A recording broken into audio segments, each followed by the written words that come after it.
ઉમેશભાઈ બાબુભાઈ કલસરિયા જે હાલ તેઓએ એક્ઝામ પાસ કરી અને ગુજરાત હાઈકોર્ટમાં ક્લાર્કની ફરજ બજાવી રહ્યા છે. તેઓને હું આમંત્રણ આપીશ કે તેઓ સ્ટેજ ઉપર આવી અને પોતાનું સન્માન સ્વીકારશે. અને હરેશભાઈ ઘોસાભાઈ હડિયા જેઓ હાલ વડોદરા મ્યુનિસિપલ કોર્પોરેશનમાં ફરજ બજાવી રહ્યા છે, તેમને પણ હું કહીશ કે તેઓ સ્ટેજ ઉપર આવી અને પોતાનું સન્માન સ્વીકારશે અને તેમને સન્માન કરશે દીપકભાઈ પાસાભાઈ મકવાણા. હરેશભાઈ ના હોય તો તેમના ફેમિલીમાંથી બી કોણ આવી અને સ્ટેજ પર આવીને સન્માન સ્વીકાર કરી શકશે.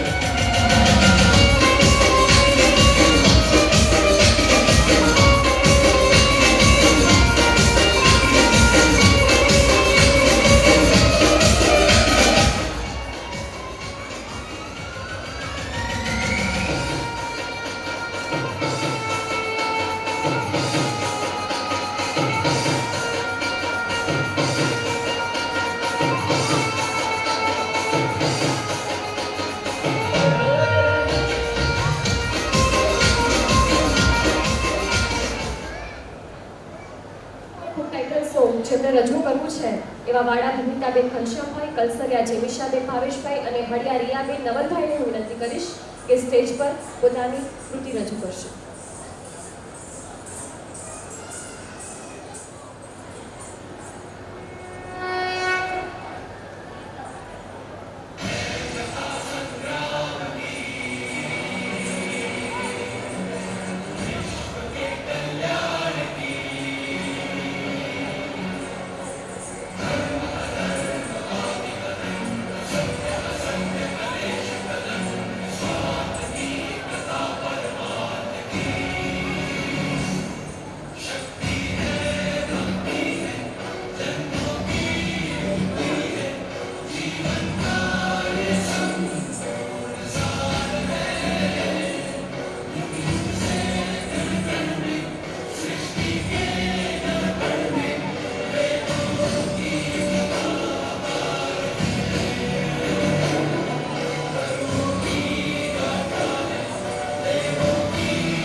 કાર્યક્રમને આગળ વધારતા છેલ્લા 9 વર્ષથી રાજુલા પંથકમાં એક નામચીન નામ એવું કાશીબા હોસ્પિટલ, સૌના માટે ગર્વની વાત છે કે આ જ વર્ષે આ હોસ્પિટલને ભારત સરકારની એક જબરદસ્ત યોજના આયુષ્માન ભારત કાર્ડની યોજનાઓનો લાભની માન્યતા મળી છે. તો એવી જ કાશીબા હોસ્પિટલનું સંચાલન કરતા અને એવા જ ડોક્ટર દિનેશભાઈ કલસરિયા જેઓ કાશીબા હોસ્પિટલમાં પોતાની ફરજ બજાવી રહ્યા છે, તો તેવા ડોક્ટર સાહેબને વિનંતી છે કે આપ શ્રી સ્ટેજ પર આવશો અને માંડલ સેવા ફાઉન્ડેશનનું સન્માન સ્વીકારશો.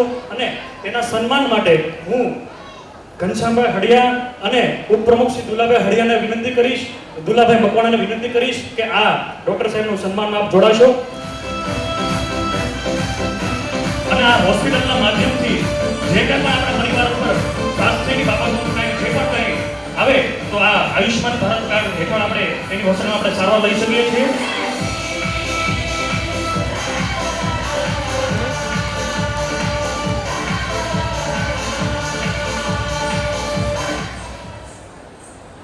કાર્યક્રમના અંતિમ પડાવ ઉપર જઈ રહ્યા છીએ ત્યારે મારી જ બાજુમાં બેઠેલા એવા જે હાલ એન્કરિંગ મારી સાથે કરી રહ્યા છે તેવા મારા નાના બેન શ્રદ્ધાબેન લક્ષ્મણભાઈ આહિરને હું વિનંતી કરીશ કે તેઓ સ્ટેજ ઉપર આવશે અને પોતાનું સન્માન સ્વીકાર કરશે અને તેમનું સન્માન તેમના પપ્પા લક્ષ્મણભાઈ રામજીભાઈ કાતરિયા અને મનુભાઈ અરજણભાઈ કાતરિયા તેમનું સન્માન કરશે.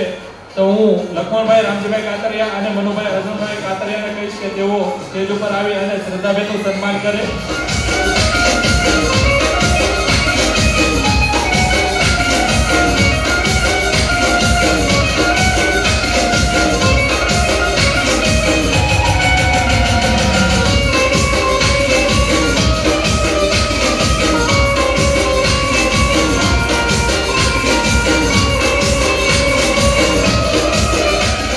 ખૂબ ખૂબ આભાર શ્રદ્ધાબેન કે તમે અહીંયા તમારો કિંમતી ટાઈમ અમને આપ્યો. માંડલ સેવા ફાઉન્ડેશનના આમંત્રણને માન આપી અને અમારા 11મા સ્નેહ મિલનમાં તેમજ પારિવારિક વિદ્યાર્થી સત્કાર સમારોહમાં હાજરી આપી તેના માટે અમે સૌ તમને તમારા આભારી છીએ.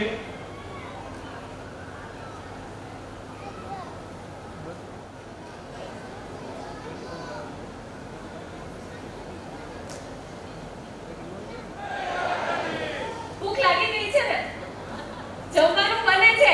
જોથી જય દ્વારકાધીશ. એ બાદ અહીંયા ઉપસ્થિત તમામ મહેમાનો, વડીલો અને મારું આખું માંડળ ગામ, અત્યારે મિની માંડળ ગામ, અમુક સભ્યો છે, અમુક સભ્યો નથી, પણ બધાનું દિલથી સ્વાગત કરું છું.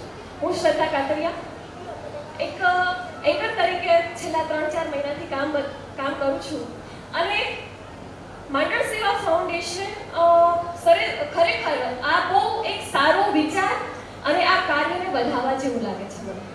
કારણ કે કોઈ પણ મા બાપ હોય ને એમનો એક વિચાર હોય કે મારો દીકરો કે મારી દીકરી આગળ જઈને કંઈક કરે, સારું સ્ટેજ મળે, સારા લેવલ ઉપર એ જાય. પણ માંડળ સેવા ફાઉન્ડેશને માત્ર પોતાના દીકરા દીકરીઓ માટે નથી વિચાર્યું, આખા ગામ અને આખા સમાજના દીકરા દીકરીઓ માટે વિચાર્યું છે. ખરેખર આ કાર્યને વધારવા જેવું છે, ખરેખર આ વિચારને વધારવા જેવું છે.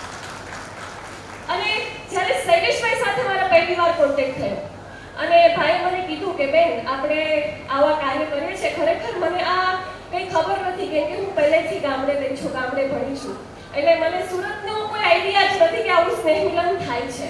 પણ ભાઈએ મને કીધું છે કે બેન આપણે છેલ્લા 10 વર્ષોથી કાર્ય કરીએ છીએ, આ 11મું વર્ષ છે, તમારે આવવાનું છે, તમારે કાર્યક્રમ સંભાળવાનો છે. મેં તો કઈ વાંધો નહીં ભાઈ, હું આવી જઈશ. ભાઈએ મને 3 વાર પૂછ્યું કે બેન આવશો ને, બેન આવશો ને? અને મેં કીધું હા ભાઈ, ગામનું છે, સમાજનું છે, મેં ગામની દીકરી છું, પૂછવાનું ના આવે. પણ ભાઈએ મને ત્યારે બહુ સરસ વાત કરી કે બેન આવડત અત્યારે બધામાં છે, ટેલેન્ટ અત્યારે બધામાં છે, પણ મા બાપ કે ફેમિલીના ના પાડવાથી કોઈ દીકરી આગળ આવતી નથી. કદાચ તમારો પરિવાર ના પાડતો હોય, કદાચ તમારા મમ્મી પપ્પા ના પાડતા હોય, તો પહેલા તમે એની પરમિશન લઈ લો અને પછી તમે અહીંયા કામ કરવા માટે આવો. અને ખરેખર હું આ કાર્ય છેલ્લા બોલવાનું શોખ મને પહેલેથી છે, પણ હું as a anchor, as a motivational speaker છેલ્લા 3 થી 4 મહિનાથી કામ કરું છું. અને અમારું કામ કેવું હોય છે કે અડધી રાતો સુધીની જ ઇવેન્ટો હોય છે, મોસ્ટલી પ્રોગ્રામ રાતના યોજાતા હોય છે. હું જુનાગઢ રહું છું, રાજકોટ, ગોંડલ, જેતપુર, સાસણ, તાલાલા, આ બધા એરિયામાં હું કામ કરું છું. એકલી જાઉં છું, એકલી આવું છું, પણ મારા મા બાપને વિશ્વાસ છે, મારા મા બાપે મને પરમિશન આપી છે કે તું કરી શકે છે, એટલે તું જા. આ વિશ્વાસ, આ ભરોસો અને આ હિંમત હરેક મા બાપમાં હોવી જોઈએ, આ મારું કહેવું છે. અત્યારે છે ને દીકરાને અને દીકરીને બધા ભણાવે છે, પણ દીકરાને તો છે ને મા બાપ જમીન વેચીને ભણાવે છે. ખરેખર આ આપણા ગામનો કિસ્સો છે, કોઈને ખબર હોય તો આપણા ગામમાં એક ભાઈ ડોક્ટર બન્યો છે, એના પપ્પાએ જમીન વેચીને એને ભણાવ્યો છે. દીકરાને ભણાવવા માટે સૌ રાજી છે, દીકરીને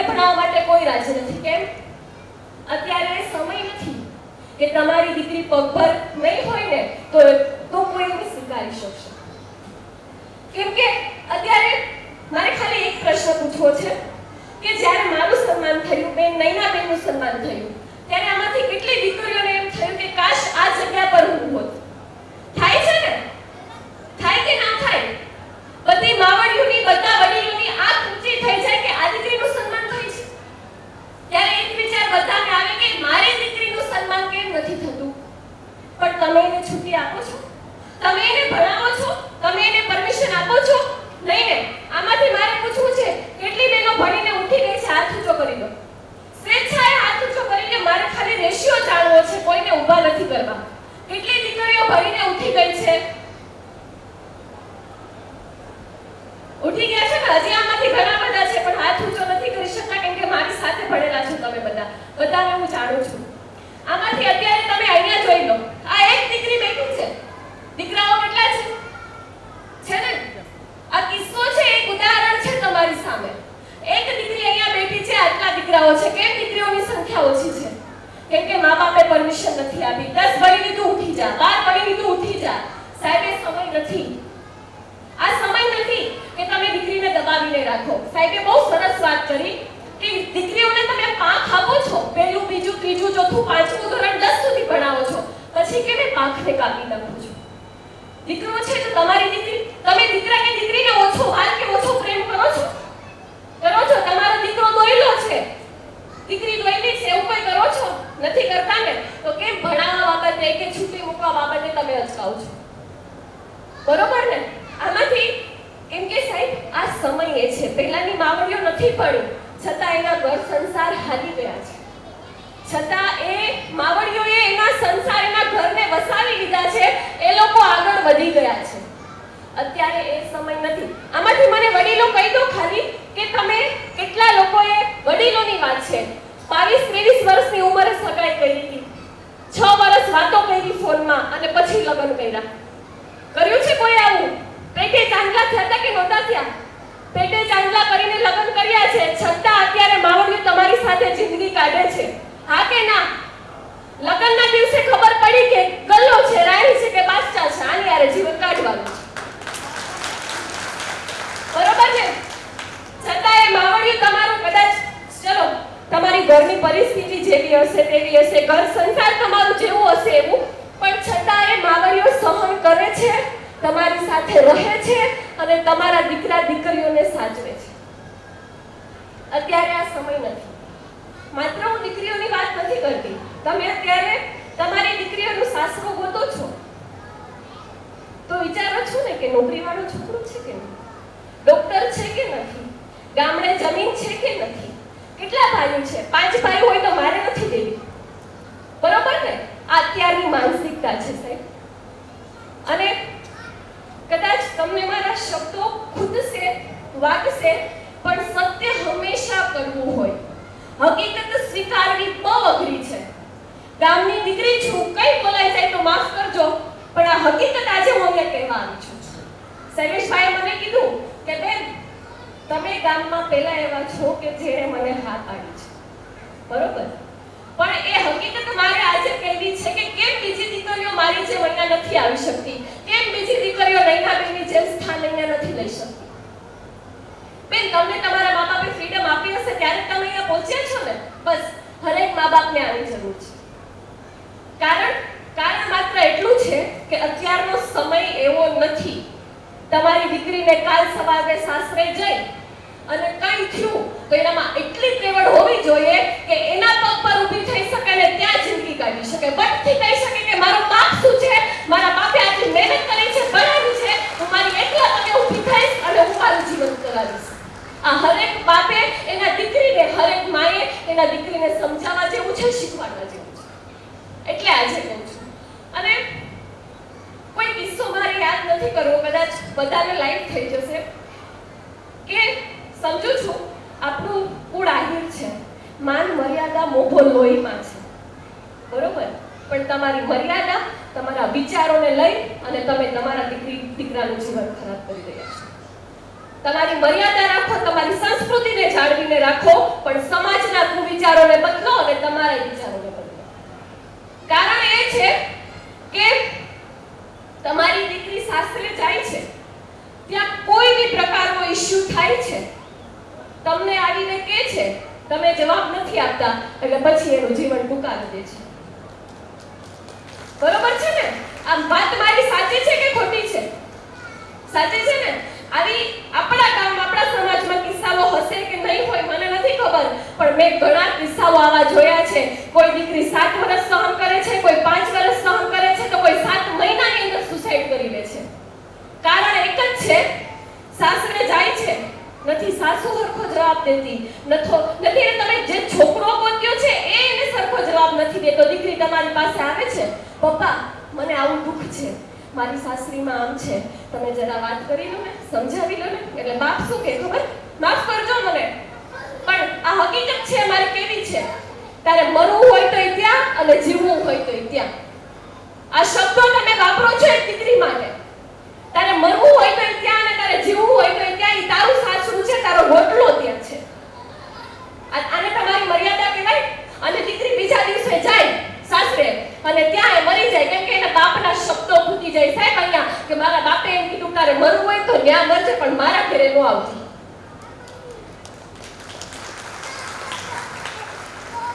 કાલ સવારે તમારા દીકરાથી કોઈ ભૂલ થઈ અને એવી ભૂલ થઈ કે માફ થાય એમ જ નથી, અને પપ્પાએ 2-3 શબ્દો કહી લીધા, 2 ચાપટ મારી લીધી અને દીકરો નિસાઈને વયો જાય, એટલે પાછળથી એની મમ્મી શું એને પપ્પાને સમજાવે ખબર કે અત્યારના છોકરાને કઈ કહેવાતું હશે, અત્યારના દીકરાને જોરથી ના બોલાય, કાલ સવારે જઈને સુસાઇડ કરી લેશે તો આપણે દુનિયાને શું મોઢું બતાવશું? આપણે તો દીકરા વગરના થઈ જશું ને. આપણને રોટલો ઘડીને કોણ આપશે? તો એ દીકરાની તમને ચિંતા છે, દીકરીની ચિંતા કેમ નથી?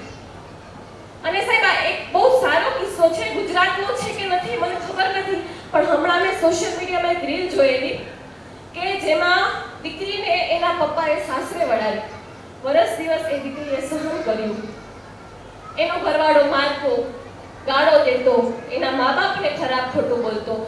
એ દીકરી એના પપ્પા આવીને કીધું કે પપ્પા મારે આ તકલીફ છે, મને સાસરીએથી આમ કહે છે, આવું કરે છે. એટલે એના પપ્પાએ શું જવાબ આપ્યો ખબર?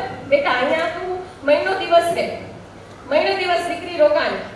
સામેથી કોઈ જવાબ આવ્યો નહીં કે તમારી દીકરીને જોતી છે કે નથી જોતી. એના પપ્પાએ સમજાવવાની પણ કોશિશ કરેલી છે કે મારી દીકરીએ મને આવી ફરિયાદ કરી છે, આવું છે કે નથી, આ હકીકત છે કે નહીં. એટલે સામેવાળાએ એવો જવાબ આપી દીધો કે તમારી દીકરીને અમારે જોતી નથી. એટલે ઈ બાપ ઢોલ નગારા ડીજે લઈને પહેલા એની દીકરીને એને સાસરે મોકલી દીધી અને પછી ઢોલ ડીજે નગારા લઈને એની દીકરીને લેવા ગયો. જેમ તમે જાન લઈને જાવ ને એની દીકરીને લેવા ગયો. આટલી જ લેવડે બાપમાં હોવું જોઈએ. છોકરા ખૂટી ગયા છે સમાજમાં. તમે તમારી દીકરીને તમે નાનપણથી આટલી સારી ઉછેર કર્યો હોય, તમારો કાળજાનો કટકો હોય, એને તમે કોઈ ખરાબ ગટર કે નાળમાં કેમ ફેંકી શકો? કેમ કોઈ એવા માણસના હાથમાં આપી શકો કે જે તમે સાચવી છે એનાથી 5% એ લોકો એને નથી સાચવી શકતા? એટલે કહું છું કે દીકરીને ભણાવવાની જરૂર છે, આગળ વધારવાની જરૂર છે. અત્યારના સમયમાં દીકરીઓ ભણે છે, પણ હજી મને નથી ખબર કે કેટલી દીકરીઓ ઉઠી જશે, કેટલી દીકરીઓ સાડીઓ બનાવવા આવી જશે, કેટલી દીકરીઓ 5-4 હજારમાં નોકરી કરતી હશે.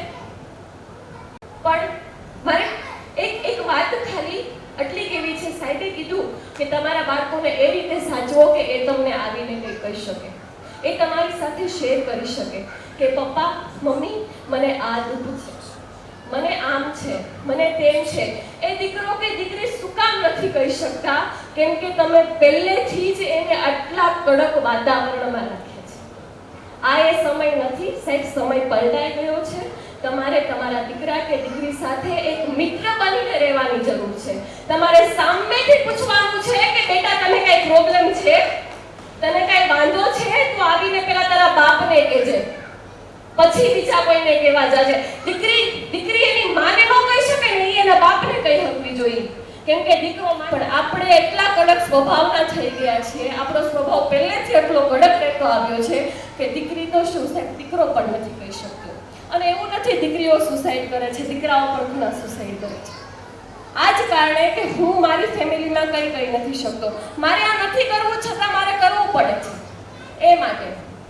એટલે બસ મારો ખાલી કહેવાનો તાત્પર્ય એ હતો કે સમય સાથે ચાલતા શીખી જાઓ. અત્યારે સોશિયલ મીડિયાનો જમાનો છે. બધા વિડીયોઝ જોવો છો, બધા રીલ્સ જોવો છો, બધા યુટ્યુબ જોવો છો, બધા બધું જોવો છો, બધાને બધી ખબર છે. પણ બસ એ આપણા જીવનમાં ઉતારવાની જરૂર છે. પેલા ભાઈની દીકરી આ કરી શકે તો મારી દીકરી કેમ ન કરી શકે? પેલા ભાઈનો દીકરો આ કરી શકે તો મારો દીકરો કેમ ન કરી શકે? બસ એ તમારે તમારા દીકરા દીકરીને પૂછવાનું છે કે પેલી દીકરી ત્યાં ઊભી હતી સ્ટેજ પર તો તું કેમ ન જઈ શકે? તો દીકરી તમને જવાબ આપશે કે પપ્પા તમે મને ભણાવી, તમે મને આગળ જવાની પરમિશન આપી, તમે મને ઉડવા માટે પાંખ આપી, 10મું ભણી લીધી, 12મું ભણી લીધી એટલે મારી પાંખ કાપી નાખી અને સુરત સાડીઓમાં મશીને બેસાડી દીધી. બરોબર છે ને મારી વાત? આમાં કઈ ખોટું હોય તો મને કહેજો વડીલો, તમે મારા મા-બાપ સમાન છો. પણ એક હકીકત હું આજે એક દીકરી તરીકે કહું છું, ભૂલચૂક થાય કે બોલવામાં વધારે બોલાય છે તો માફ કરજો, પણ આ કડવું સત્ય છે એટલે મારે કહેવું છે. અને બીજી એક વાત મારે બહુ અત્યારે ટ્રેન્ડિંગમાં ચાલી રહ્યું છે. ભાઈ નરેશભાઈ જે કામ કરી રહ્યા છે અત્યારે નિરાધાર વ્યક્તિઓને સાચવવાનું. વૃદ્ધાશ્રમ ખુલ્યા છે શું કામ એ મને નથી સમજાતું. વૃદ્ધાશ્રમની જરૂર શું કામ પડે છે એ મને નથી સમજાતું. વૃદ્ધ ત્યારે થવાય જ્યારે તમે કોઈ દીકરા દીકરીને જન્મ આપો, એને મોટા કરો, એની બાઈને લાવો, એના છોકરા થઈને તમે ગઢિયા કહેવાય છે અને એ ગઢિયાને પછી મોકલી દે છે વૃદ્ધાશ્રમ. કેમ ખુલ્યા છે વૃદ્ધાશ્રમ? છે કોઈની પાસે જવાબ નથી. મને આમાંથી મારા વડીલો કહો કે કોઈ તમે ક્યાંય સાંભળ્યું છે કે કોઈ પુરુષ છે એ જ્યારે કુંવારો છે, પરણેલો નથી, એ પહેલા એને એના મા-બાપને વૃદ્ધાશ્રમમાં મૂક્યા છે? આવો કિસ્સો તમે ક્યાંય કોઈએ સાંભળ્યો છે? બહેનોએ સાંભળ્યો છે કે જ્યારે દીકરો કુંવારો હોય, એના મા-બાપ એને ભણાવતા હોય, એની પાછળ ખર્ચા કરતા હોય, એને એના પૈસે ખવડાવતા હોય, ત્યારે કોઈ વૃદ્ધાશ્રમમાં એના મા-બાપ ગયા છે? નથી ગયા. બરોબર? અને બસ આટલી મારી ટકોર હતી. આમાં તમે બધા સમજી જશો ને. હવે મારે વાત કરવી છે બેનો.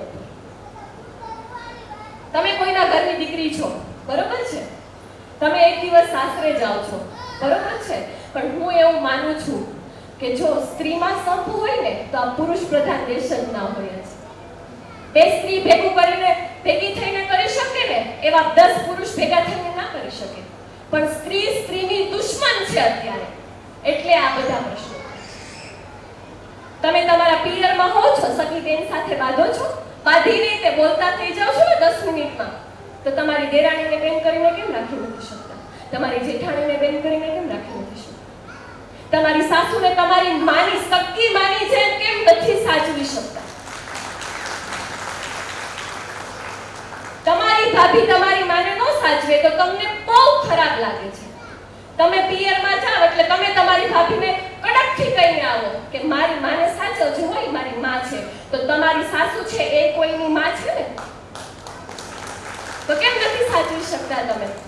હવે તમારા પ્રશ્ન એવા હશે કે એનું કચકચ કરવાનું બહુ વધી જાય છે, એના નખરા બહુ વધી જાય છે, એનું આ બહુ વધી જાય છે. તમે ઘરડા થશો ને ત્યારે તમને ખબર પડશે કે તમારી શું સિચ્યુએશન છે.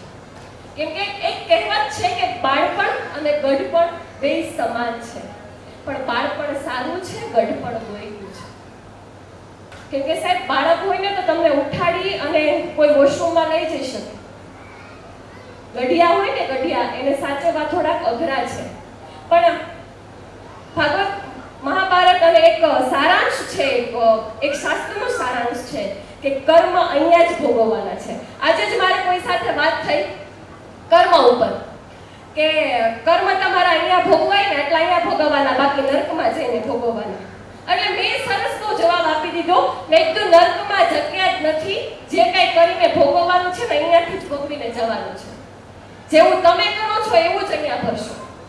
અને વાત મારી એ હતી કે સ્ત્રીમાં એટલી શક્તિ છે કે જો એક સ્ત્રી ધારે ને તો બધું કરી શકે. આ પુરુષ પ્રધાન દેશ જ ના હોય.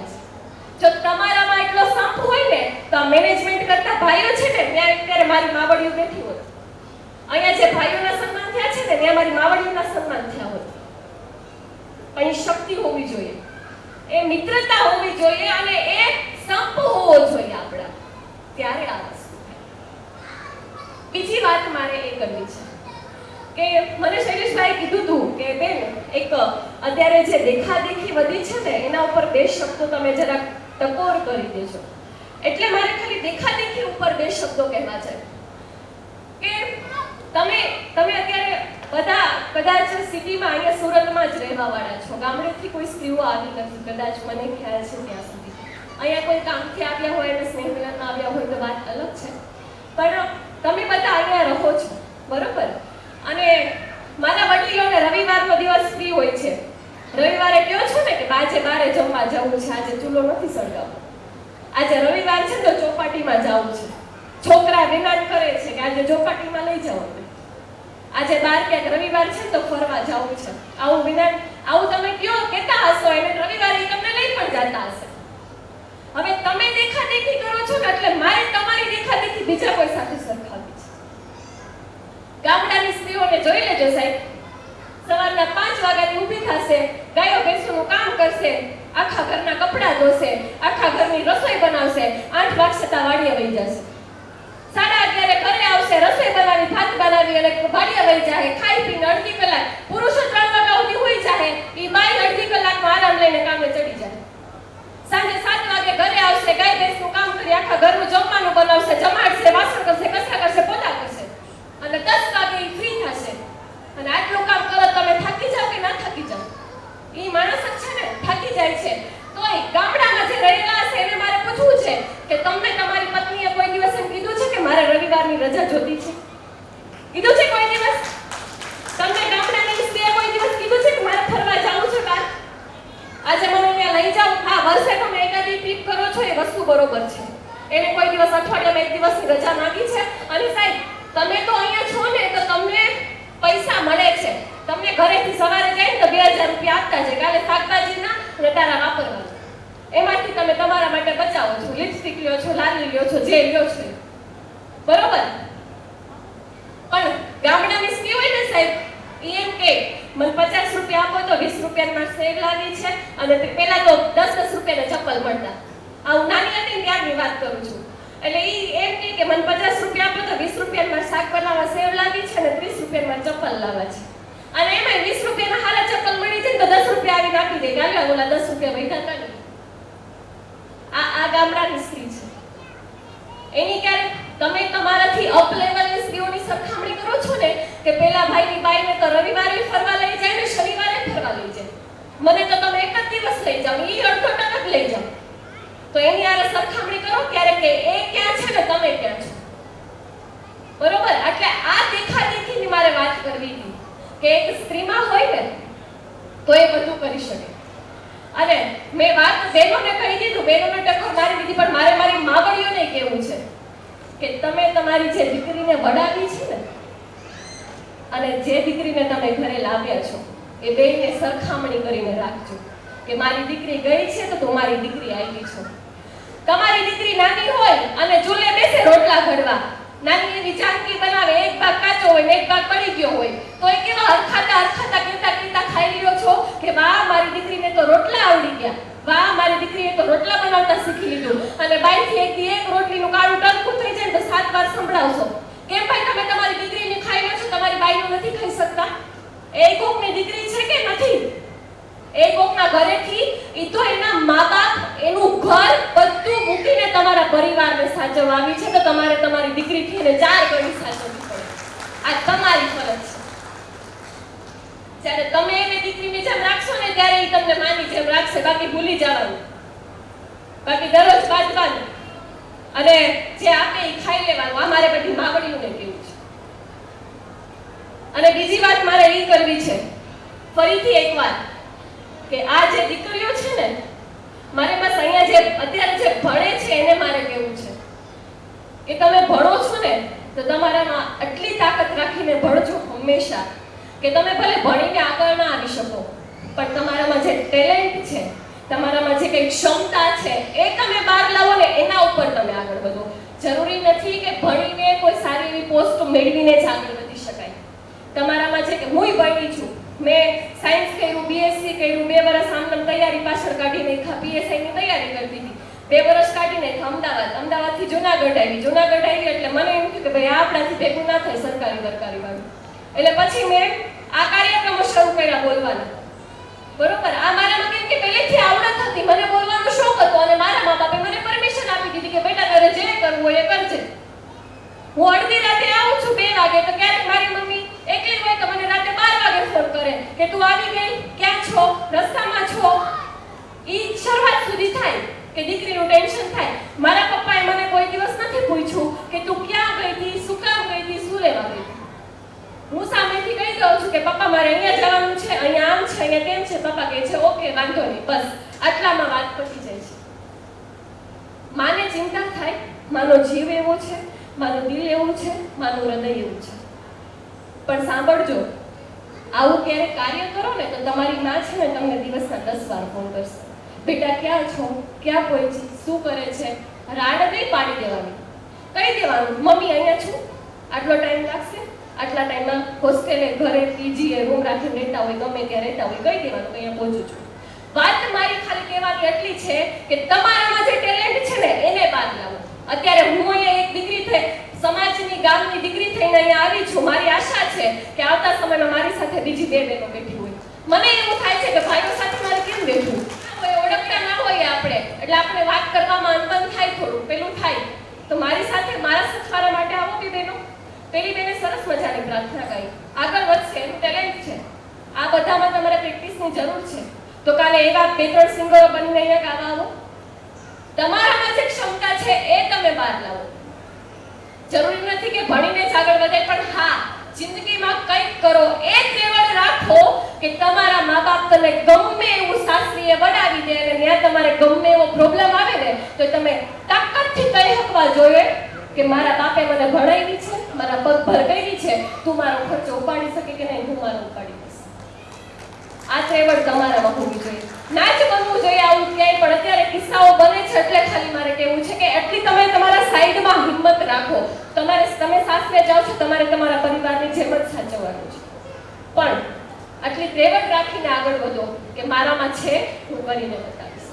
બસ આટલું કરો ને એટલે જીવનમાં કંઈની જરૂર નથી. અને હજી મારે મા બાપને કહેવું છે કે તમે તમારી દીકરીને, હા મેં બહુ કહેતા સાંભળ્યા છે લોકોને કે દીકરીને તો સાસરે જઈને રોટલા જ ઘડવાના છે ને, ક્યાં એને બીજું કંઈ કરવાનું છે, અહીંયા રોટલા ઘડે છે, ત્યાં જઈને રોટલા ઘડશે. પણ તમે તમારી દીકરીને એટલે ભણાવો કે એ સામે જઈ અને એના પગભર થઈ શકે. એના જીવનમાં કોઈ નાનો મોટો ઇશ્યુ હોય ને તો તમને આવીને ના કહેવી જોઈએ કે પપ્પા મારે આમ છે, ત્યાં ત્રેવડથી કહી શકવી જોઈએ કે હું મારું કરી લઈશ. એટલા માટે ભણાવો, એટલા માટે નહીં કે એને રોટલા ઘડવાના છે. સાસરે જાય છે પછી એના પરિવારમાંથી એને જો તમારા ઘરે છે, બહાર ભણે છે, સવારથી સાંજ ડ્યુટી કરે છે, ડોક્ટર છે, સવારથી સાંજ સુધી ક્લિનિકે જાય છે, એના સાસરે જાય છે, એના ઘરે એવું છે કે ભાઈ સવારે છોકરા થાય, આ થાય, તે થાય, પછી સવારે છોકરા સાચવવા, બપોર પછી ક્લિનિકે જાઓ, પણ એની પાંખ ખુલ્લી રહેવી જોઈએ. આટલી તમે ક્ષમતા તમારી દીકરીને આપો. દીકરાને તો તમે જમીનો વેચીને ભણાવો છો, ને તો તમારી મૂડી મૂકી દો છો, તો દીકરીઓ શું કામ નહીં? આમાંથી કંઈ પણ થોડું ઘણું તમારા મગજમાં ઉતરે તો બસ તમે આ અપ્લાય કરતા રહેજો. મારી ખાલી આટલી રિક્વેસ્ટ છે તમને લોકોને કે તમને કંઈ આમાંથી ખોટું લાગ્યું હોય, મારાથી વધારે બોલાણું હોય તો માફી ચાહું છું. તમારી દીકરી છું, તમને મા બાપ સમાન માનું છું, માફ કરજો ભૂલચૂક. પણ આ એક હકીકતો, અહીંયા બહુ બધા સ્પીકરો આવે છે, મેં વિડીયોઝ જોયા છે, તમને મોટિવેશન આપતા હશે તમારી કારકિર્દી કેમ આગળ વધારવી, તમારે કેમ ભવિષ્ય બનાવવું, તમારે કેમ આગળ જવું, આજનું આપણું સંસ્કારનું સિંચન એ ઉપર બેને મંતવ્ય આપ્યું. પણ હું એક નક્કી કરીને આવી હતી કે આજે સમાજની ક્રૂરતા છે ને, હું ભલે બીજે ક્યાંય ન કહી શકું, હું કાર્યક્રમો બધે કરું છું, પણ હું બીજે ક્યાંય ખુલીને ન કહી શકું, પણ તમે મારા મા બાપ છો ને એટલે હું તમને ખુલીને કહી શકું છું. અને એટલે મેં આજે તમને ખુલીને આ બધી વાત કરી છે, બધી રજૂઆત કરી છે. બસ મારી આટલી વિનંતી છે કે આજે હું અહીંયા છું, આજે આ બેન અહીંયા છે, તો આ બેનની સાથે કાલે સવારે બીજી 5 દીકરીઓ હોવી જોઈએ, મારી સાથે બીજી 5 દીકરીઓ હોવી જોઈએ. બસ આટલી તમને મારી વિનંતી છે. તમારી દીકરીને તમે આપી છો. ધન્યવાદ. Thank you so much. આપણે બધા એકવાર તાળીઓના ગણગણાટથી આપણે શ્રદ્ધાબેનને વધાવી લઈએ.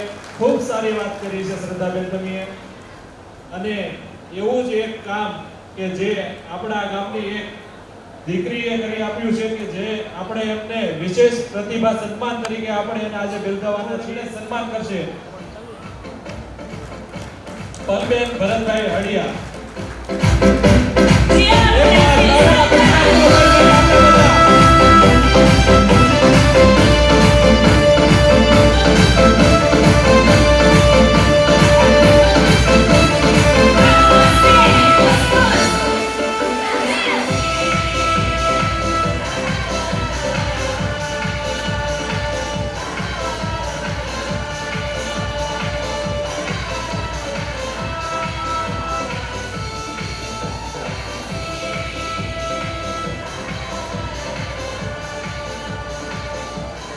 આપણા આ સ્નેહના સાગરમાં ભલે એની ઉપસ્થિતિ અહીંયા નથી, પણ તેઓ એકદમ કુશળતાથી પોતાની જવાબદારીઓ નિભાવી રહ્યા છે.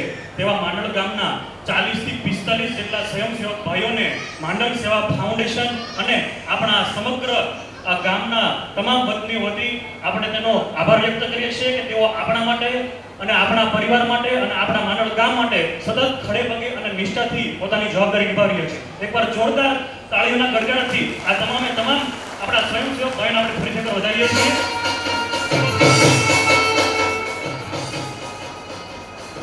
અને કાર્યક્રમનો દોર આગળ વધારતા એવા જ એક આપણા સેવા નિવૃત્ત દિનેશભાઈ હળિયાને વિનંતી છે કે આપ શ્રી પણ પ્રસંગોચિત ઉદ્બોધન આપશો. શ્રી દિનેશભાઈ હળિયા.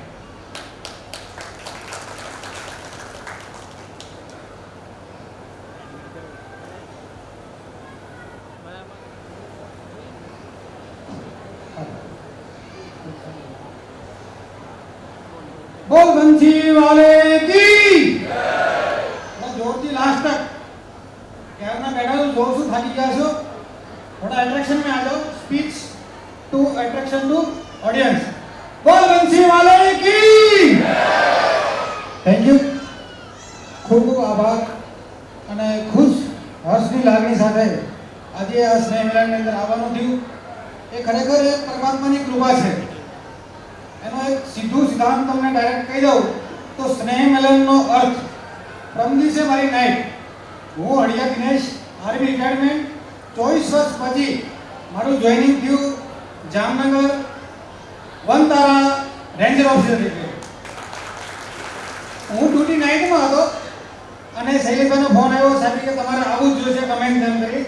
એટલે મેં દ્વારકાધીશ નજીક પડે ત્યાં એટલે ગજા સામે જોઈને કીધું કે શક્ય હવે તું કરજે, મારાથી કંઈ થાય એવું છે નહીં, કેમ કે હું તો એટલું તો બંધનમાં છું, મારે જવાની ઝંખના ખૂબ છે, સ્નેહ છે, પણ કઈ રીતે જઈશ? તો દ્વારકાધીશે કેવી કૃપા કરી એનો તમને આજે પ્રત્યક્ષ દાખલો આપું.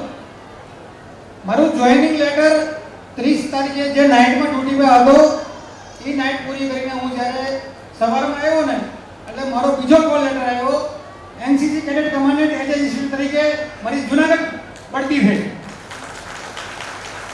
એટલે જોઈનિંગ કદી મળી ગઈ અને અહીંયા આવવા રાતે 12:30 વાગે આવ્યો અને 2 કલાક આરામ કરી અને અહીંયા સવારમાં નીકળ્યો એટલે 1:30 વાગે અહીંયા પહોંચ્યો. એ મારી મોટી ઉપલબ્ધિ પરમાત્માની છે. એક સ્નેહ સાથેનો સંબંધ છે.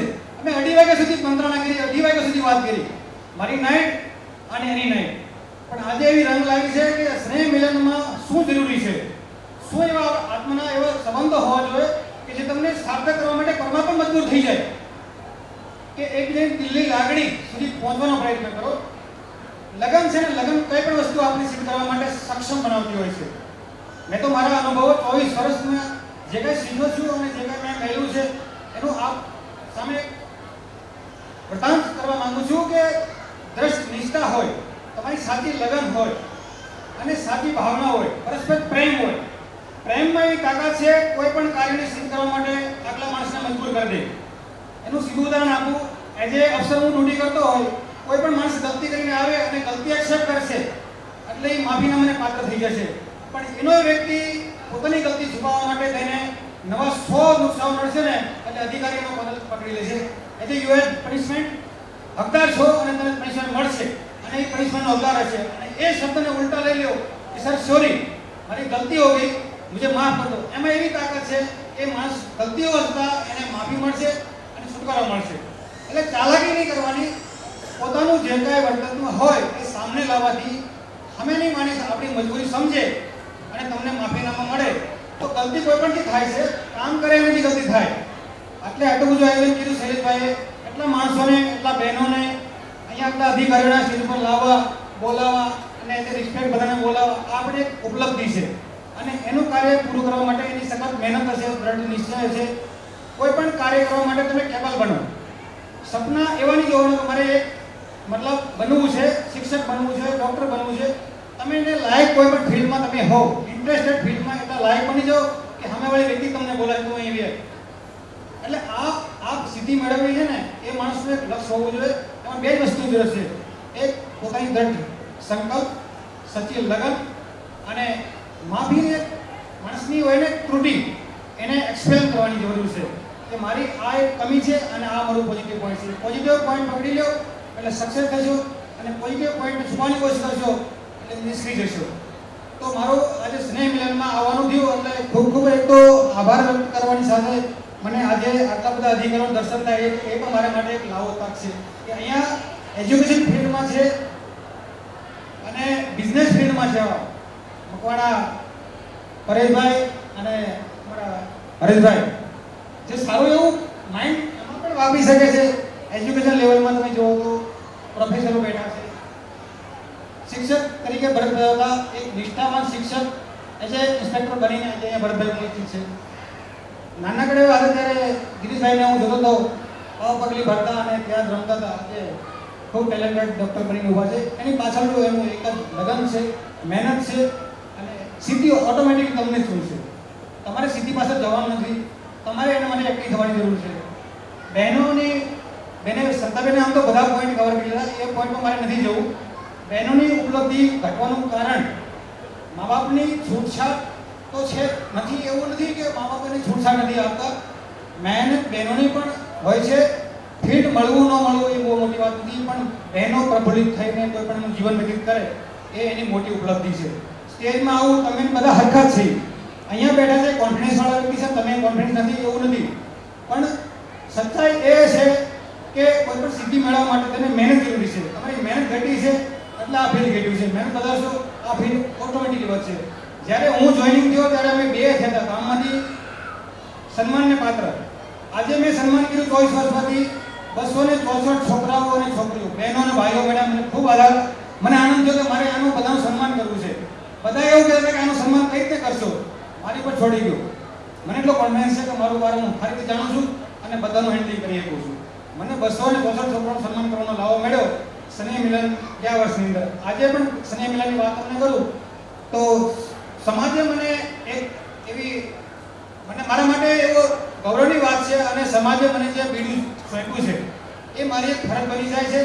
એ ફરજને હું ના નિભાવું તો હું એક પાપનો અધિકાર બનું છું કે સમૂહ લગ્ન કમિટીના તમે પ્રમુખ બનો તો સ્નેહ મિલનની સાથે સમૂહ લગ્ન પણ તમારી થઈ શકશે અને તમારી ઓછા ખર્ચે બે વસ્તુને તમે આંકડી શકશો. તમારામાં કળા છે, તમારામાં ટેલેન્ટ છે, તમે કરી શકશો. એટલે એ જવાબદારી મેં સ્વીકારી.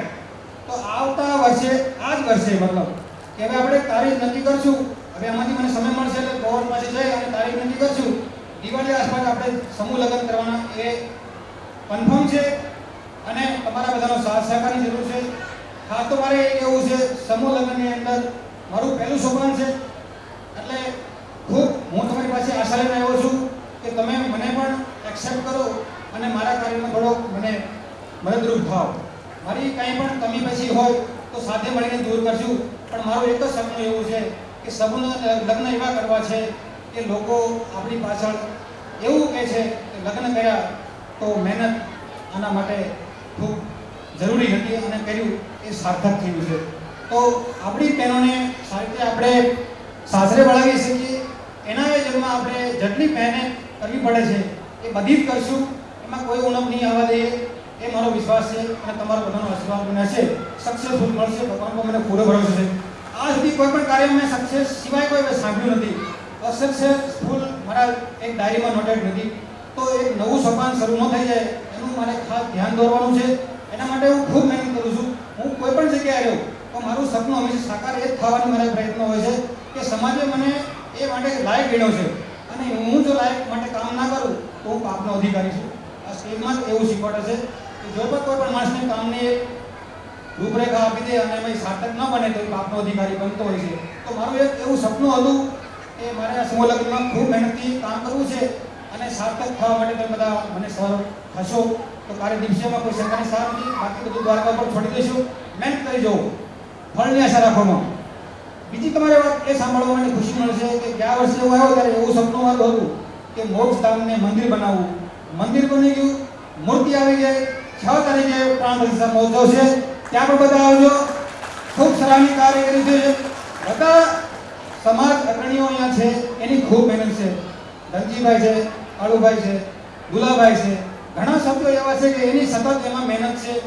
અને આપણા ગામમાં એવું મંદિર બનાવ્યું છે કે તમને ખુદને આનંદ થશે કે સાર્થક વ્યક્તિએ જે મહેનત કરી છે એ આજે રંગ લાવી છે.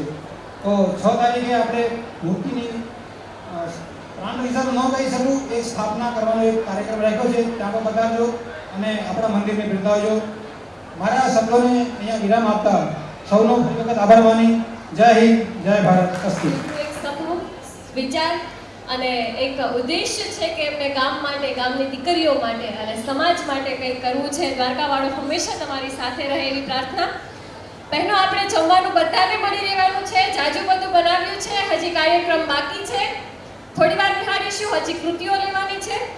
અને હવે દેશભક્તિ ગીત જેમને રજૂ કરવી છે એવી બહેનો કવાડ આયુષીબેન શૈલેષભાઈ, કાતરિયા અંજલિબેન જાદવભાઈ, કાતરિયા ઉર્વશીબેન જાદવભાઈ અને કાતરિયા મમતાબેન જાદવભાઈ, આ ચારે બહેનોને હું સ્ટેજ પર ઇન્વાઇટ કરું છું.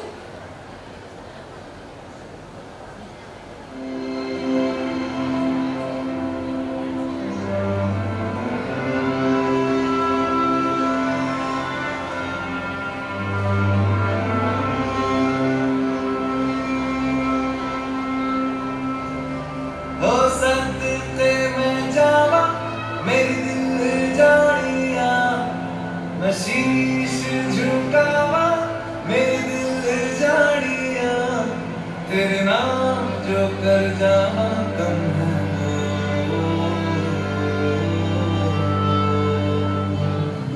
तू सारे जहाँ से प्यारी मेरे भारत की बेटी, जीती रहो जीतती रहो।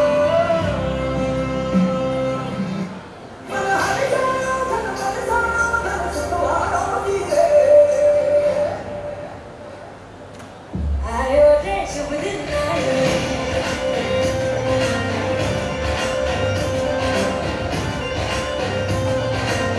आयो रे शुभ दिन आयो,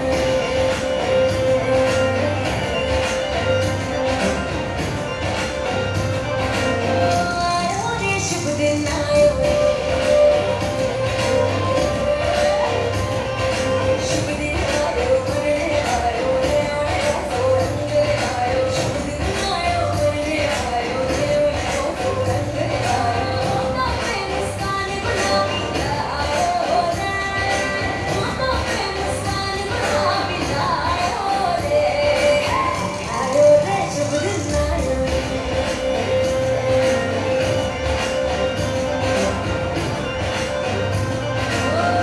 आयो रे शुभ दिन आयो।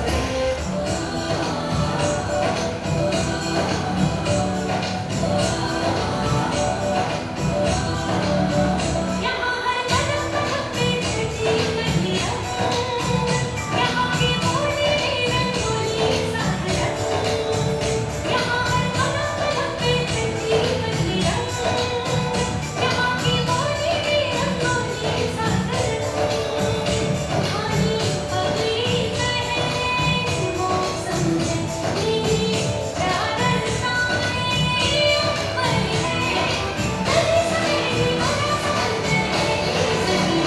इस रंगीला रंगीला, इस मेरा रंगीला, इस रंगीला रंगीला, इस मेरा रंगीला, इस रंगीला रंगीला, इस मेरा रंगीला, इस रंगीला रंगीला, इस मेरा रंगीला,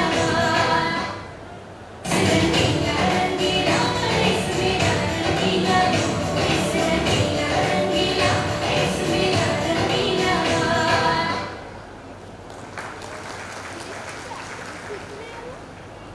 ખૂબ ખૂબ ધન્યવાદ બહેનો. આ ચારે દીકરીઓને તાળીઓથી વધાવી લઈએ આટલી સરસ કૃતિ માટે. આગળનો કાર્યક્રમ ભાઈને સોંપું છું. હું નકુમ ક્રિશ ભીખાભાઈને ઇન્વાઇટ કરીશ કે તેઓ સ્ટેજ ઉપર આવશે અને તેઓ એક સારી એવી પેઇન્ટિંગ બનાવી અને અમારા માંડવ સેવા ફાઉન્ડેશન માટે પેઇન્ટિંગ બનાવીને લાવ્યા છે. તો હું બધા સભ્યોને વિનંતી કરીશ કે તેઓ સ્ટેજ ઉપર આવશે અને આપણે આ માટે જે નકુમ ક્રિશભાઈ જે પેઇન્ટિંગ ગિફ્ટ લાવ્યા છે તેને આપણે સન્માન તરીકે સ્વીકારશું.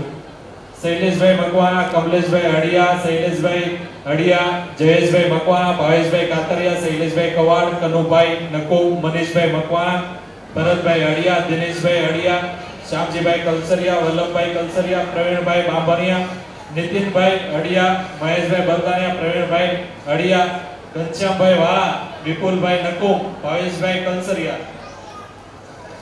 તમામ કમિટી મેમ્બરને સ્ટેજ પર આવવા માટે હું આમંત્રણ આપું છું.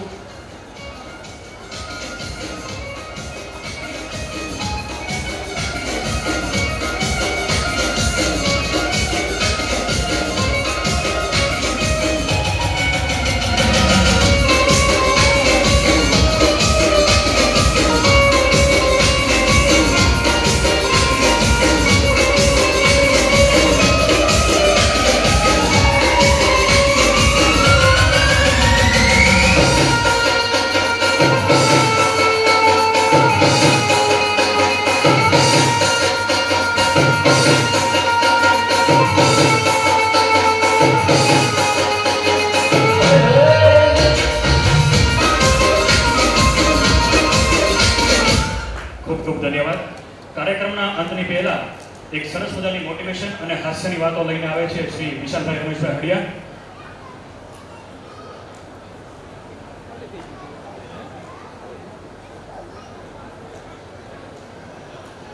હેલો.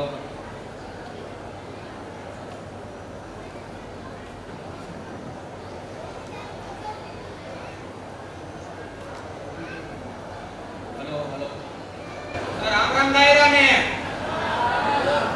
ભૂખ લાગી લાગે બધાને. રામ રામ દાયરા ને હવે છે કે અવાજ? બહુ વાંધો નહીં. કેમ છો બધા મજામાં? હવે ખાવા આપે તો હાર હે ને. કાંઈ નહીં, આપણે હવે મારી વિશે એક તો વારો આવે એ ખાવા જવાનું છે ને. એવું છે ને, આપણે સ્નેહ મિલનમાં આવી ભેગા થઈ એક સારવાર પૂછી થાય પછી ખાવા હોય એવું જ આવે ને. હે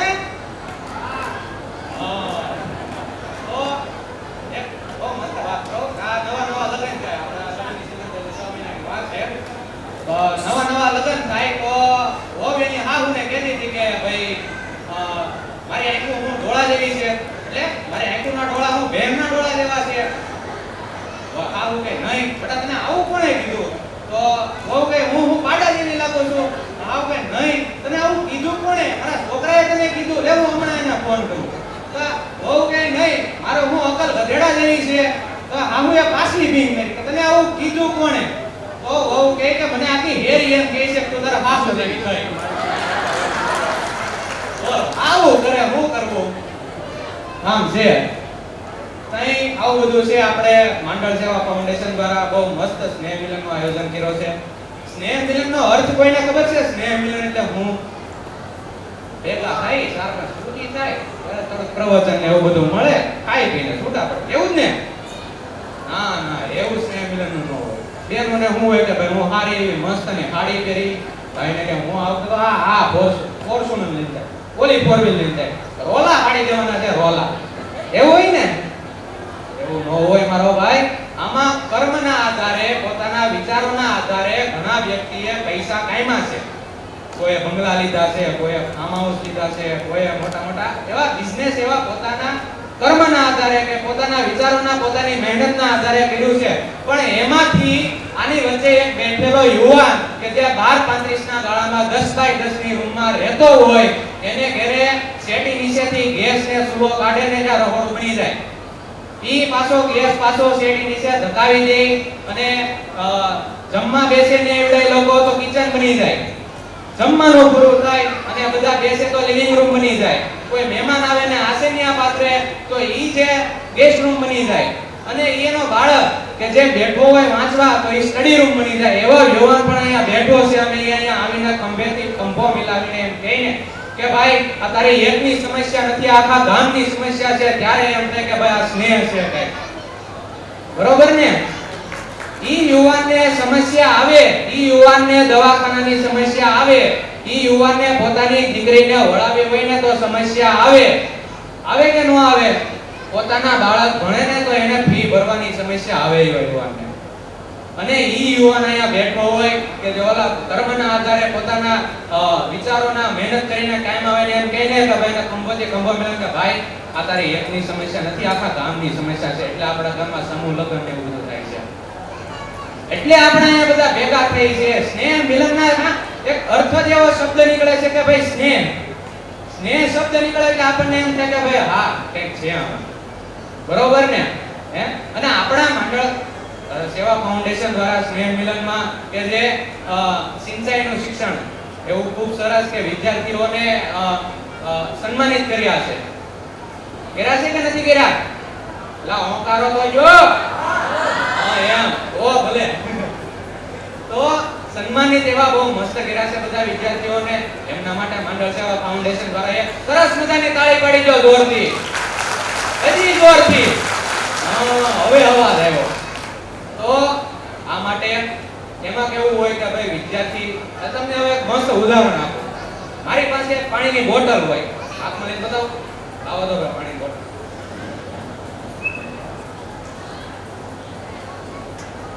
આ મારી પાસે પાણીની બોટલ છે. પાણીની છે ને? હા. આ કેટલા રૂપિયાની આવે? 5 રૂપિયાની આવે. હવે આ પાણી એમાં ખાલી કરી ને હું શરબત ભરું તો કેટલા રૂપિયાનું થાય? 10 રૂપિયાનું થાય. શરબતને ખાલી કરી અને આમાં હું કઈક જ્યુસ ભરું, મેંગો જ્યુસ ભરું, ચીકુનું જ્યુસ ભરું, થઈ જાય 20-30 રૂપિયાનું. થઈ જાય કે ન થઈ જાય? હવે આમાં હું ઈ ખાલી કરી અને ચાંદી ભરું, કેટલાનું થાય? 40,000. 40-50 હજાર નું થઈ જાય કે ન થઈ જાય? આમાં લેખો કે એમ કે બોટલમાં કેમ ચાંદી પડશે? ભાઈ તમે વિચારો ની યાર. બરોબર ને? હા. તો આમાં હું ચાંદી ભરું તો થઈ જાય 40,000 નું. હવે ચાંદીની જગ્યાએ સોનું ભરું તો 40 લાખ. સોનુની જગ્યાએ પ્લેટિનમ ભરું તો 40 કરોડ. પ્લેટિનમની જગ્યાએ ડાયમંડ ભરું તો હીરા. હીરા આપણે જાય બધા ગમ એવડાય. કેટલાનું થઈ જાય? અજબોમાં થઈ જાય કે ન થઈ જાય? એલા બરોબર કહું છું ને? હા એ મોકારો દેતા રહેજો. મને એમ થાય હું એકલા અડધા કરી દેજો. બરોબર ને? તો એવી રીતે આમાં બધા વિદ્યાર્થીઓનું તો સન્માન થાય છે, પણ અમુક માતા-પિતાને પોતાના બાળકના સંસ્કાર કે એવી જ રીતે પોતાના બાળકને સંસ્કાર આપવા જોઈએ કે મારો દીકરો કેટલામાં છે? પાણીમાં છે, જ્યુસમાં છે, ચાંદીમાં છે, સોનામાં છે કે પછી પ્લેટિનમમાં છે? બરોબર ને ભાઈ? હલો. એલા હોકારો તો જો હરકો. હા એમ.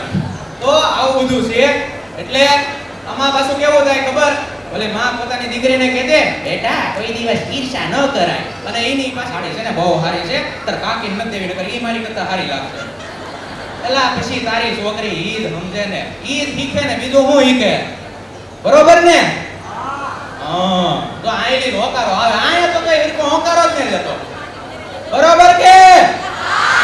હા. હવે નકર આ ટીડિયા ફાટી જાય.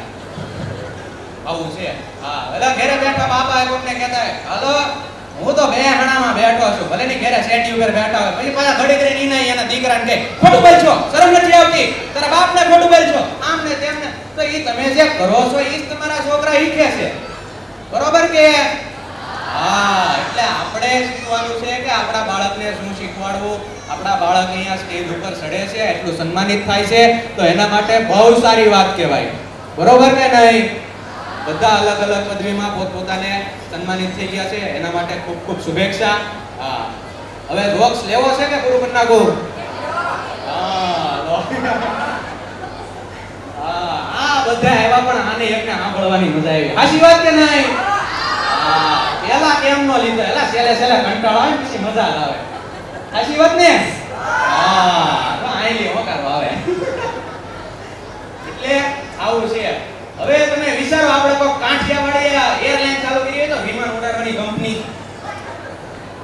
બાબુભાઈ એરલાઇન કેવું લાગે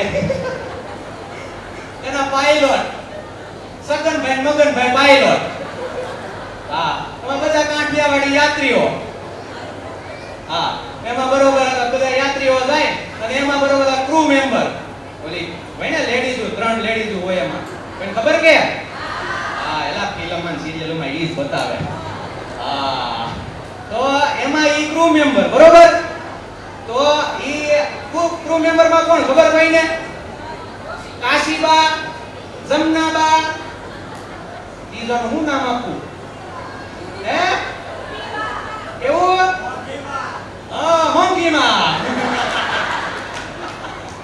ક્રૂ મેમ્બર ઈ ત્રણેય હા આપડા કાંઠિયાવાડી બધા વિમાનમાં બેઠા ઓલા પાયલટ જેવા અંદર ગળે હા ઓલા આપણે મૂવીમાં એમાં નમસ્કાર તમારો ફલાણા એરલાઇનમાં તમારું સ્વાગત છે અમે તમારો આંતરે અને આપણો કાંઠિયાવાડી આવે એટલે હા બળો બધા તમારો આપડા જગુભાઈ વિમાનમાં સ્વાગત છે તમે બધા આવ્યા અમને બહુ ગમ્યું પાયલટ બોલે કે ન બોલે આપણો કાંઠિયાવાડી હોય બીજી થોડું કઈ ઘટે હા એમાંથી પાછો પાયલટ કે તમે બધા તમને સાઈડમાં ઓલો પટ્ટો બતાય એને આપણે સીટ બેલ્ટ કહી હું કહી સીટ બેલ્ટ આપણે બેને કાંઠિયાવાડીમાં પટ્ટો રાખવાનો છે બધાય પોતપોતાનો પટ્ટો હેરકા બેટ કરી નાખજો પટ્ટો બેટ થઈ જાય પછી બધાય હેરકા બેસો એ ભાઈ એ તું આ તે ક્યાં ચાલુ કરી છે ખાવાની ઓલી ડીશ સપાકડું બોલા કે આમ કરીને આમ ઈ ખાવાનું આવે ત્યારે ખોલવાનું હોય આપણે સીટ ને આગળ ઓલું હોય ને સપાકડું આમ કરીને આમ ખોલે ડીશ આવે ખાવા મળે બરોબર કે નહીં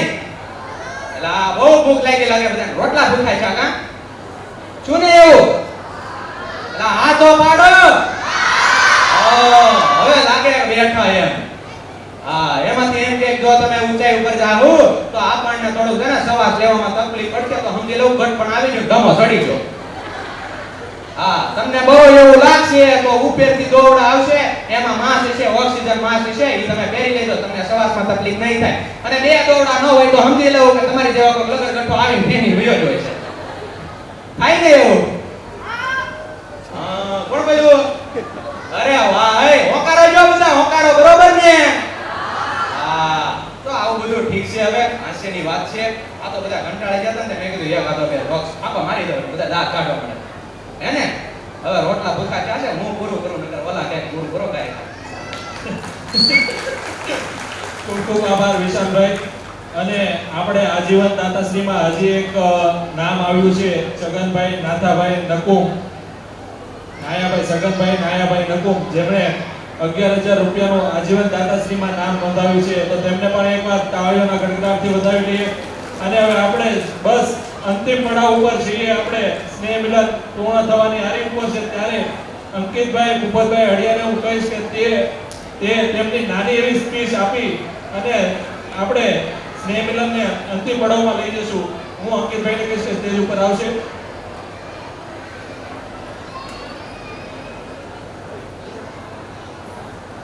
હેલો જય દ્વારકાધીશ હું અંકિત અડિયા ફાઉન્ડર ઓફ લક્ષા મેગરી વાત કરીએ તો ખેતીવાડીમાં હાલમાં સ્ટડી બી આપી અને એક સ્ટાર્ટઅપ બી કરી રહ્યો છું વલસાડની અંદર આરઆરવાય મશરૂમ ફાર્મ હાલમાં હું હેન્ડલ કરી રહ્યો છું માંડલ સેવા ફાઉન્ડેશન દ્વારા 11મા સ્નેહ મિલનનું આયોજન કરેલ છે અને તેમની અંદર અત્રે ઉપસ્થિત મારા મહેમાનશ્રીઓ અધિકારીશ્રીઓ અને ભાઈઓ તથા બહેનોનું સતત નમન કરું છું હાલમાં હું ખેતીવાડી ક્ષેત્રે વાત કરું આપણું ગામ માંડલ ગામની અંદર ભાઈઓ તો ખેતીવાડી સાથે સંકળાયેલા જોવા મળે પણ એગ્રીકલ્ચર ડિપાર્ટમેન્ટની અંદર બહેનોની અંદર થોડી સંખ્યા મને ઓછી લાગે છે એ માટે હાલમાં અમારું હું ટ્રેનિંગ સેન્ટર ચલાવી રહ્યો છું મશરૂમ ફાર્મ હાલમાં અમારું 20,000 બેગનું કલ્ટિવેશન છે અને ખેડૂતોને તાલીમ પણ આપી રહ્યો છું તો એમાં મારું કામ પણ જોડાય અને અમારી લક્ષામ એગ્રી ટીમને સહકાર આપે એ બદલ હું માંડલ સેવા ફાઉન્ડેશનનો પણ ખૂબ આભાર માનું છું ને એક ઉદાહરણ આપું તો વાપીની અંદર અંજનાબેનનું પણ ફાર્મ છે જે બહેનો માટે ઉત્કૃષ્ટ ઉદાહરણ રહે છે એ બહેનને કોરોના ટાઈમે એમને ફાર્મ સ્ટાર્ટ કરેલું 5 બેગથી હાલની અંદર 4 થી 5 વર્ષ થયા છે કોરોનાના આપણે. તો એ બેન હાલમાં 1 કરોડના સ્ટાર્ટઅપ પર એમનું આ વર્ષે ઉદ્ઘાટન એ ફાર્મનું કર્યું છે, મશરૂમ ફાર્મ. એ પણ મારા ટ્રસ્ટમાં છે અને હું બી એના ટ્રેનિંગ સેન્ટર હેન્ડલ કરું છું. તે બદલ હું બહેનોને પણ નમ્ર વિનંતી કરીશ કે એગ્રીકલ્ચર ક્ષેત્રે જોડાય અને સારું નામ રોશન કરે. હું અહીંયા મારા શબ્દોને વિરામ આપીશ, વધારે ટાઈમનો અભાવ હોવાથી. જય હિન્દ, જય ભારત. ખૂબ ખૂબ આભાર અંકિતભાઈ. હવે બસ આપણે લાસ્ટ સ્ટેજ અને આભાર વ્યક્ત કરવાની છે અને લાસ્ટમાં મારે એવું કહેવું છે કે જે આપણે માંડલ સેવા ફાઉન્ડેશનની યુવા અવસ્થામાં જવાબદારી નિભાવી રહ્યા છે તેવા શૈલેષભાઈ મકવાણા કાર્યક્રમને કઈ રીતે સરળ બનાવવો તે ગુણ શૈલેષભાઈમાં છે, જેઓ સતત તેની કમિટીના સભ્યો સાથે રહી અને માંડલ સેવા ફાઉન્ડેશનને આગળ વધારી રહ્યા છે. તેવા ખૂબ ખૂબ ધન્યવાદ આપની આ પ્રેરણાદાયી વાત માટે શૈલેષભાઈ મકવાણાને હું સ્ટેજ પર આમંત્રણ આપીશ અને તેમનું સન્માન આપણે ભરતભાઈ હળિયા અને દુલાભાઈ ગદાભાઈ મકવાણા તરફથી કરવામાં આવશે. તો શૈલેષભાઈ મકવાણાને હું આમંત્રણ આપીશ કે તેઓ સ્ટેજ ઉપર આવી અને તેમનું સન્માન સ્વીકારશે. ભરતભાઈ હળિયા, ઘનશ્યામભાઈ હળિયા, દુલાભાઈ ગદાભાઈ મકવાણા.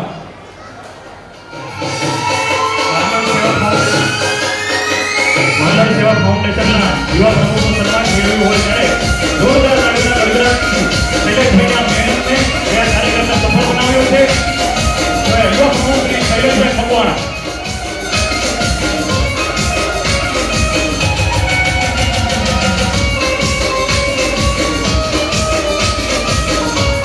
શૈલેષભાઈ ત્યાં સ્ટેજ પર જ ઊભા રહેજો અને ખાલી 2 મિનિટ એક આભાર વ્યક્ત વિધિ.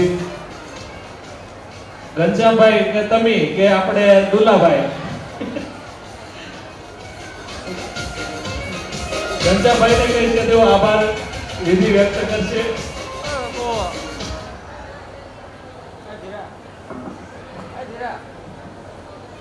બોલો દ્વારકાધીશની જય.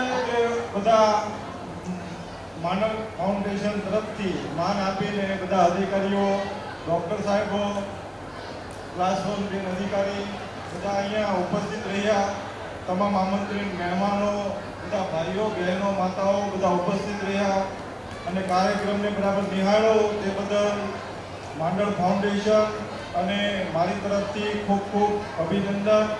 અને આગળ કમલેશ અને દુલાતાની આખી ટીમ એક વખત સ્ટેજ ઉપર આવી જાય અને બધાનું આપણે સ્વાગત કરીએ અને ખૂબ જોરદાર તાળીઓથી ગણગણાટથી એક વખત બધાનું સન્માન કરીએ.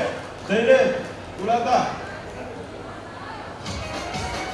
આ એક માંડલ એક પાકું છે હો, એટલે ઉડવામાં તમારા બધાનો સહકાર જોવે. જો એ સહકાર વગર કઈ થવાનું નથી કોઈ દિવસ.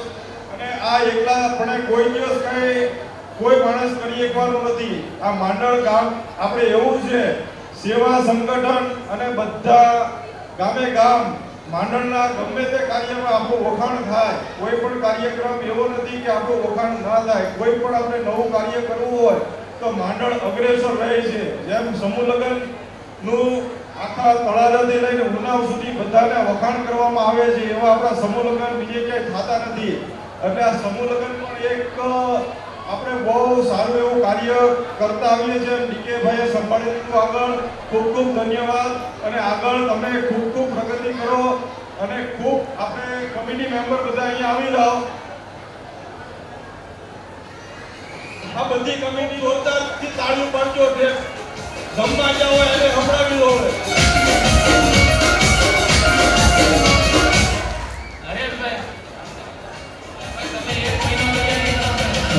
હરેશભાઈ આવી જાય સ્ટેજ ઉપર. હરેશભાઈ, આ હરેશભાઈ છે નાના એવા પગલા એવા છે પણ સાંસ્કૃતિક કાર્યક્રમમાં દર વખતે એની મહેનત ખૂબ પૂરી જવાબદારી હોય છે.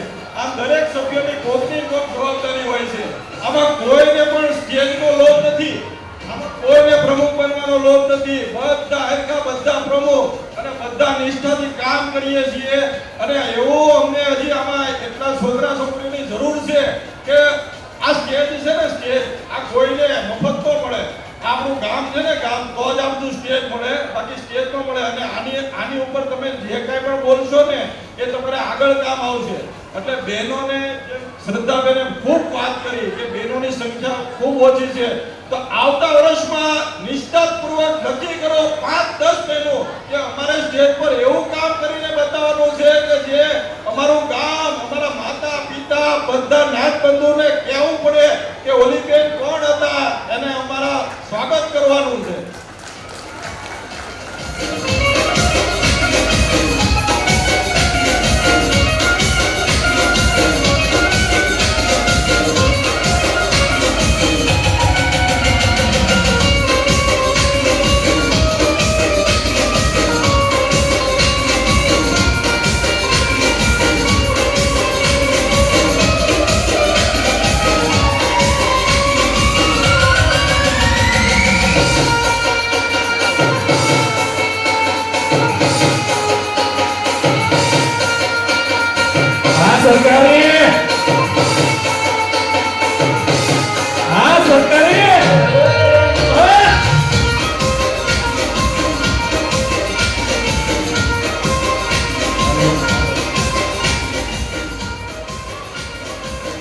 હેલો.